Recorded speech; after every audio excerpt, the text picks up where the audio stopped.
Assalamualaikum warahmatullahi wabarakatuh. Perkenalkan, nama saya Cynthia Putrisya, NIM 19080036. Di sini saya akan menjelaskan pengukuran topografi sistem polar. Pertama yang harus kita lakukan itu yaitu menentukan lokasi praktikum. Kalau saya menentukannya di sini. Yang pertama itu kita harus mempersiapkan alat dan bahan.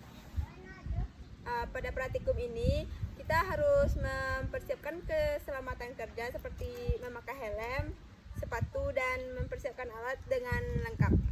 Alat yang kita gunakan pada praktikum ini yaitu pita ukur. Ini pita ukur, guys. Pita ukur,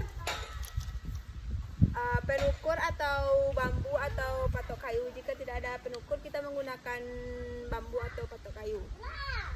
Alat berikutnya itu kompas. Jadi karena praktikum kita ada di rumah, kita menggunakan kompas yang ada di HP.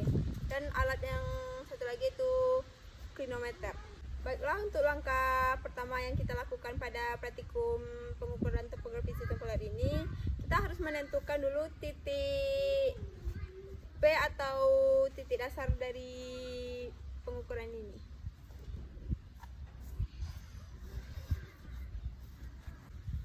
Jadi pertama itu kita harus menentukan dulu titik P atau titik dasar dari pengukuran.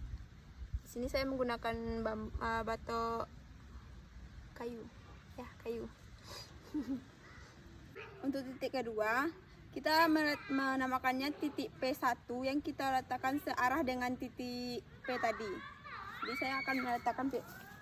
Jadi setelah kita menentukan titik P, kita harus mencari dulu di mana arah utara kita tersebut. Jadi posisi saya di sini itu arah utara saya itu berhadapan dengan saya.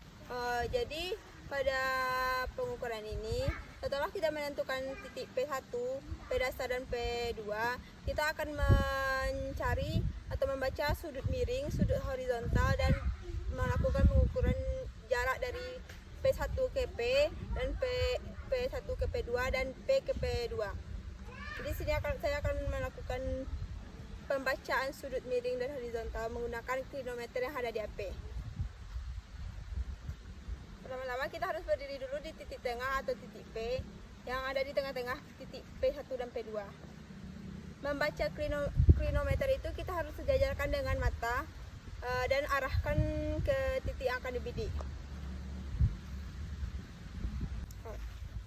Setelah kita menentukan sudut miring dan sudut horizontal, setelah itu kita akan melakukan pengukuran pada titik P ke P1 dan P ke P2 menggunakan alat itu pita ukur. Di sini saya akan dibantu oleh teman saya.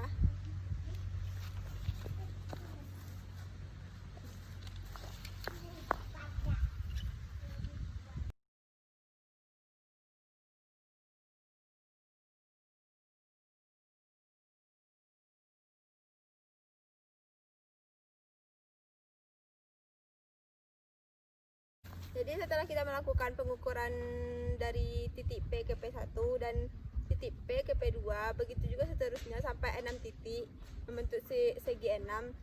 Setelah data didapatkan dari hasil pengukuran dan sudut-sudut yang didapatkan, maka kita akan memasukkan ke dalam tabel dan melakukan pengolahan data.